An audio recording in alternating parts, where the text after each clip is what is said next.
Abbiamo dovuto agire tempestivamente, chiaramente coordinandoci con la procura che ha emesso dei fermi di indiziato di delitto, perché le indagini hanno fatto emergere la necessità assolutamente immediata di dover procedere di appunto arrestare il maggior numero possibile di questi associati.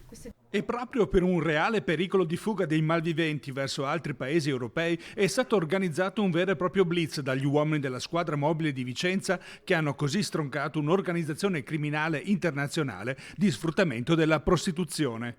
15 persone sono state poste in stato di fermo, di cui 7 ancora ricercate, perché sfruttavano giovani donne di età compresa tra i 18 e i 30 anni.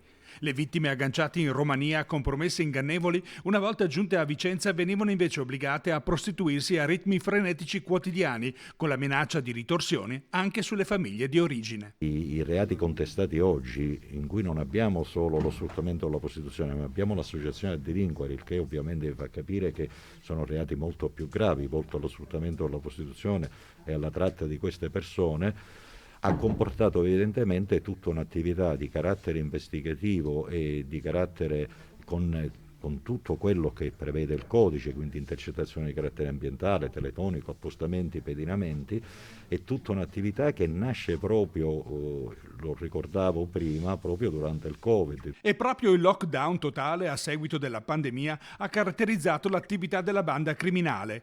Le ragazze trattate come merce venivano offerte solo su portali online. La consumazione proposta in strada in barba agli orari vietati, ma anche prevista la consegna a domicilio con autisti fidati. 3 di questi italiani, 2 della provincia di Vicenza.